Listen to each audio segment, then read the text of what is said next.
మనసు పడే మౌన రోదన పార్ట్ 5. సూర్యని తెల్లని బట్టలలో రెడీ చేసి రమణి గారు గౌరీ గదిలో వదిలేసి కిందికి వచ్చేశారు. గౌరీ సంధ్యని సూర్య రూమ్లో వదిలి వెళ్ళిన దగ్గర నుంచి సంధ్య రూమ్ మొత్తం పరికించి చూస్తుంది. సూర్య జాడ ఎక్కడా కనిపించలేదు. ఏంటి ఇతను ఎక్కడికి వెళ్ళాడు అని ఆలోచిస్తా రూమ్ అంతా చూసింది. చాలా విశాలమైన రూము, ఆధునిక హంగులతో చాలా అందంగా ఉన్నది. ఎంతసేపటికి సూర్య రాకపోవటంతో డోర్ దగ్గరికి వచ్చి కొంచెం తెరచి చూసింది. కింద రమణి గారు కంగారు పడటం, గౌరీతో మాట్లాడటం అంతా వింటుంది. సంధ్య మనసులో, ఇటువంటి రోజు కూడా బయటికి వెళ్తారా? ఇది ప్రతి మనిషికి అపురూపమైన రోజు కదా అనుకుంది. మళ్ళీ తనకు తానే, ఈరోజు నాకు అపురూపమైనదేమో, తనకు కాదు కదా. సంధ్య పెళ్ళి నిశ్చయమైనప్పటి నుంచి సూర్య గురించి విన్నది. తనకు అమ్మాయిలతో అఫైర్స్ ఉన్నాయని తెలుసుకున్నది. సూర్య అందం చూసి తనకు తానే ఇష్టపడి పెళ్లి చేసుకుంది. పెళ్లి తర్వాత మారతాడు అనుకుంది. మరి శోభనం రోజు ఇంటికి రాకుండా ఉంటాడని ఊహించలేకపోయింది. నేను మార్చగలనా అని ఆలోచిస్తా ఉంది. ఇంతలో కింద డ్రైవరు ఇద్దరు మనుషుల సహాయంతో సూర్యని ఇంట్లోకి తీసుకొని రావటం చూసింది. సూర్య పరిస్థితిని చూసి కొంత కంగారు పడిపోయింది. కిందికి రావాలి అనుకున్నది, కానీ వస్తే బాగుండదు, అక్కడ జరిగేది చూస్తా ఉన్నది. రమణి గారు గౌరీ కింద రూంలోకి సూర్యని తీసుకెళ్లేది చూసి సంధ్య గదిలోకి వెళ్ళిపోయింది. ఒక అర్ధగంట తర్వాత తలుపు శబ్దానికి వెనుకకు తిరిగి చూసింది. కాస్త మత్తులో ఊగుతున్న సూర్యని రమణి గౌరీ రూంలో వదిలి వెళ్ళటం చూసింది. సూర్యని చూసి గబాలన లేచి నిలుచుంది. ఇప్పుడు సంధ్యకి గుండెల్లో అలజడి మొదలైంది. ఇంత క్రితం అతను మత్తులో చూసి సూర్య ఇక ఇక్కడికి రాడు అనుకుంది. ఇప్పుడు తన కళ్ళెదురుగా తెల్లని బట్టలతో నవమన్మధుల్లా కనిపిస్తుంటే సంధ్య 25 ఏళ్ల ప్రాయం రకరకాలుగా ప్రకంపనలకు లోనైంది. నేలచూపులు చూస్తున్న సంధ్యని సూర్య ఒక్క అడుగులో సంధ్యని చేరుకొని ఒక్కసారిగా బిగి గట్టిగా కౌగలించుకున్నాడు. సూర్య కనులకు సంధ్య అప్సరసను మించి కనపడుతుంది. గత 3 రోజుల నుంచి సూర్యకి ఆడవాసన లేక సంధ్యని చూసి మైమరచిపోయాడు. ఆమె తన భార్య అనే ఆలోచన కాకుండా ఆ సమయంలో తనకు కావలసినది ఒక ఆడది అన్నట్టుగా మాటలు లేకుండా తన బిగి కౌగిలిలో బంధించి తన చేతులను ఎక్కడెక్కడో నాట్య ప్రదర్శనలు చేయించసాగాడు. సంధ్యకి తొలి కలయిక అనే విచక్షణ కోల్పోయి తన ఇష్టానికి ఆమెకు నరకం అంటే ఏమిటో చూపించాడు. సూర్య మద్యం మత్తులో సంధ్యని ఎంత ఇబ్బంది పెడుతున్నాడో తనకే తెలియదు. ఆ రాత్రి సూర్య మత్తులో ఏం జరిగిందో తెలియని రాత్రిగా, సంధ్యకు జరిగేది తెలిసి ప్రతిఘటించలేని కాలరాత్రిగా మిగిలింది. గౌరీ 12 గంటలకి రాత్రికి ఇంటికి బయలుదేరింది. గౌరీ పిల్లలను చూసుకొని అక్కడ ఉన్న డ్రైవర్ని, తాను ఇప్పుడు తీసుకువచ్చిన డ్రైవర్ని ఇద్దరిని బంగ్లాకు పంపించింది. వాళ్ళు వెళ్ళినాక ఒకసారి పిల్లలను చూసుకొని పడుకుంది. ఉదయం ఎప్పటిలాగే 5 గంటలకే లేచి ఇంట్లో పని చూసుకొని 8 కల్లా కిట్టును బడికి పంపి శ్రావణిని తీసుకుని హాస్టల్కి వెళ్ళి అక్కడ వదిలి బంగ్లాకు 9 వరకు వచ్చేసింది. గౌరీ వచ్చే వరకు రమణి గారు అటూ ఇటూ టెన్షన్గా తిరుగుతుంది. గౌరీ రమణిని ఏమైందమ్మా అని అడిగింది. రమణి గౌరీతో, పిల్లలు ఇంకా కిందకు రాలేదు అని వాపోయింది. వాళ్ళకి నిన్న మొదటి రాత్రి కదమ్మా, లేటుగా వస్తారులే, మీరు టిఫిన్ చేశారా అని అడిగింది. రమణి గారు టిఫిన్ చేయలేదని చెప్తే, మీరు ట్యాబ్లెట్లు వేసుకోవాలి కదమ్మా, రండి మీకు టిఫిన్ వడ్డిస్తా అని ట్యాబ్లెట్లు వేసుకోండి, ఇంత టైం దాకా ఉండొచ్చా అని బుజ్జగించింది. రమణి శ్రావణిని పంపించావా అంటే, గౌరీ హాస్టల్లో దింపేసి వచ్చా అమ్మా, అందుకే లేట్ అయింది, లేకపోతే 8 కల్లా వచ్చేదాన్నిగా అంటూ టిఫిన్ పెట్టింది. రమణి తినలేక తింటూ మాటి మాటికి పైకే చూస్తుంది. గౌరీ, అమ్మా, అయ్యగారు ఉన్నారా అని అడిగింది. రమణి చూపులు మార్చటానికి తన ప్రయత్నంగా తాను చేస్తుంది. రమణి, ఏదో అర్జెంటు పని పడిందని 7 గంటలకే వెళ్ళిపోయారు అని చెప్పింది. చిన్నబాబుకు బాధ్యతలు తీసుకుంటే అయ్యగారికి శ్రమ తప్పిద్ది కదమ్మా, మీరెందుకు అలా ఆలోచించటం లేదు అని గౌరీ అడిగింది. దానికి రమణి గారు, గౌరీ, సూర్య గురించి నీకు తెలియనిదా? వాడు వ్యాపార బాధ్యతలు తీసుకుంటే నాకంటే సంతోషించేవారెవరు అని వాపోయింది. టిఫిన్ ముగిశాక టాబ్లెట్లు ఇచ్చి వేసుకోమంది గౌరీ రమణి గారిని. రమణి గారి టాబ్లెట్లు వేసుకుంటూ కూడా పైకే చూస్తుంది. అలా ఇలా 10 దాటింది. రమణి గారు గౌరీని, వెళ్దాం రా, మనం తలుపు కొడితే వాళ్ళే బయటికి వస్తారు. నాకెందుకో భయంగా ఉంది. ఇప్పటి వరకు నిద్రపోతారా ఎవరైనా? అమ్మాయికి ఇక్కడ కొత్త.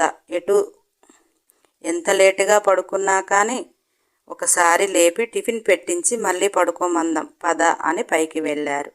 గౌరీ ఎంత తలుపు బాధిన తీసేవారే లేరు. ఒక పావు గంటకు తలుపు కొట్టగా సూర్య మెల్లిగా మేల్కొన్నాడు నిద్రమత్తులో. సంధ్య చీర సగం, తన పంచె సగం కట్టుకొని వెళ్ళి తలుపు తీశాడు. సూర్యని అలా గౌరీ రమణి గారు చూసి కొయ్యబారిపోయారు. గౌరీ సూర్యని చూడకుండా గబాగబా లోనికి వెళ్ళి సంధ్యని చూసింది. వంటి మీద నూలు పోగు లేకుండా, వంటి నిండా గాయాలతో, బెడ్ మొత్తం బ్లడ్ మార్కుతో, వంటి మీద స్పృహ లేకుండాగా ఉన్నది. గౌరీ వెంటనే బెడ్షీట్ సంధ్య మీద కప్పి సంధ్య తల దగ్గరికి వెళ్ళింది. నుదుటి మీద చెయ్యి వేసి చూస్తే ఒళ్ళు కాలిపోతుంది. గౌరీ రమణి గారితో, అమ్మా, చిన్నమ్మగారికి జ్వరం బాగా ఉన్నది, డాక్టర్కి ఫోన్ చెయ్యండి అని చెప్పింది. రమణి సూర్యని కోపంగా చూస్తూ కబోర్డ్లో బట్టలు తీసి సూర్య చేతిలో పెట్టి వాష్రూంలోకి నెట్టి తలుపు వేసింది. వెంటనే డాక్టర్కి ఫోన్ చేసింది. సూర్య ఫ్రెష్ అయ్యి కిందికి వెళ్ళిపోయాడు. గౌరీ రమణి ఇద్దరు సంధ్యని లేపి కూర్చోబెట్టి ఒక నైటీ తగిలించారు. ఇంతలో డాక్టర్ వచ్చింది. సంధ్యని పరీక్షించి సూర్య చేసిన దాష్టికాన్ని వివరించింది. రమణి గారు గౌరీ ఇద్దరు సంధ్య మీద జాలి పడటం తప్ప ఏమి చేయలేకపోయారు. ఏం చేస్తారు? సూర్య చేసే అకృత్యాలు అంటే ఇక్కడ నేరాలు ఘోరాలు కాదండోయ్, అమ్మాయిల పిచ్చోడు, ఒళ్ళు తెలియని తాగటం. వారికి తెలుసు కదా, అందుకే మౌనం వహించారు. డాక్టర్ ఇంజెక్షన్ చేసి మందులు రాసి ఇచ్చి వెళ్ళిపోయింది. రమణి గారు గౌరీ సంధ్య లేస్తే ఫ్రెష్ చేపించు, నేను పాలు టిఫిన్ పంపిస్తా, టాబ్లెట్లు వేద్దువు, నువ్వు ఇక్కడే ఉండి జాగ్రత్తగా చూసుకో అని రమణి గారు కిందికి వెళ్ళిపోయారు. సూర్య డైనింగ్ టేబుల్ మీద కూర్చుని తనకు కావలసిన ఐటమ్స్ పెట్టుకుని మహాదర్జాగా తినేస్తున్నాడు. సూర్యని చూసిన రమణి గారికి కొడుకుని ఎలా మందలించాలో అర్థం కావటం లేదు. తన తలను తానే బాదుకొని కొడుకుని ఏమీ అనలేక వంటగదిలోకి వెళ్ళిపోయింది. పనివాళ్లకి పనులు పురమాయిస్తూ ఆలోచిస్తుంది. సూర్య కడుపు నిండుగా టిఫిన్ తినేసి కారు తాళాలు తీసుకుని తిప్పుకుంటూ వెళ్ళిపోయాడు. రమణి కొడుకుని చూసి భారమైన ఒక నిట్టూర్పు విడిచి పాలు టిఫిన్ పనివాళ్లతో పైకి పంపించింది. కొంత సమయం తరువాత సంధ్యకి మేలుకువ వచ్చింది. గౌరీ సంధ్యని నిదానంగా లేపి వాష్రూమ్కి తీసుకుని వెళ్ళి వేడి నీళ్లతో స్నానం చేపించి బయటకు తీసుకువచ్చి స్టూల్ మీద కూర్చోబెట్టి ఎటో ఆలోచిస్తున్న సంధ్యని తల తుడుస్తా, ఏంటి చిన్నమ్మా ఆలోచిస్తున్నావు అని లాలనగా అడిగింది. సంధ్య ఒక్కసారిగా బావురుమని గౌరీని పట్టుకుని ఏడ్చేసింది. గౌరీ, ఎందుకమ్మా ఏడుస్తావు? ప్రతి ఆడపిల్లకి తప్పని కార్యమేగా. అది అందరికీ తీపిగా జ్ఞాపకంలానే ఉండవు. కొందరికి ఇలా ఉంటుంది, కొందరికి ఇంకోలా ఉంటుంది. బాధపడకు తల్లి అని చక్కగా జడవేసి టిఫిన్ చేపించి పాలు తాపి టాబ్లెట్లు వేసి బెడ్పై పడుకోబెట్టింది. సంధ్యకి కొంచెం జ్వరం తగ్గింది. ఇంజెక్షన్ వల్ల కొంచెం బాడీ పెయిన్స్ కూడా రిలాక్స్గా ఉన్నాయి. సంధ్య బెడ్ మీద పడుకొని బెడ్షీట్ ఎవరు మార్చారు అని అడిగింది. గౌరీ, నేనేనమ్మా, ఎందుకు అని అడిగింది. సంధ్య, అది నన్ను ఆ పరిస్థితిలో చూసి మీకు అసహ్యం కలగలేదా అని అడిగింది. గౌరీ, అదేందమ్మా అలా అంటున్నావు?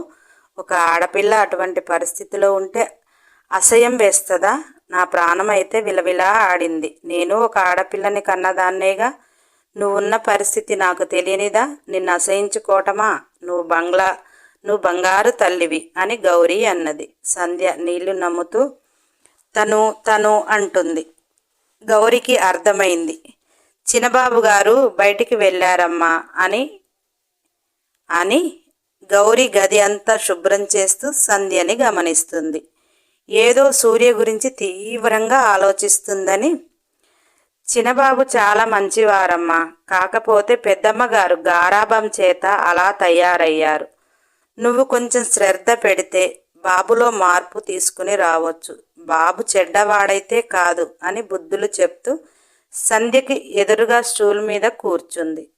రాత్రి జరిగిన దానిలో నీకు ఇష్టం లేకుండా జరిగిందని నాకు అర్థమైంది. నువ్వైతే చిన్నపిల్లవి కాదు కదమ్మా.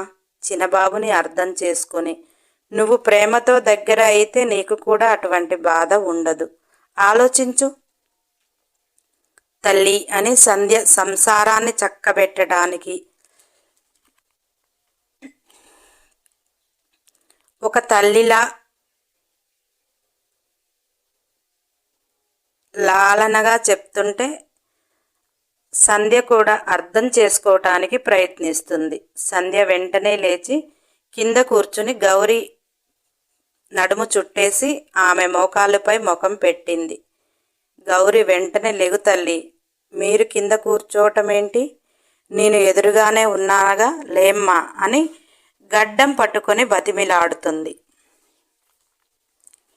ఇక్కడ జరిగేదంతా రమణి గారు బయట ఒక పక్క నుండి చూస్తున్నారు. సూర్యకి తల్లిలా బుద్ధులు చెప్తున్న గౌరీని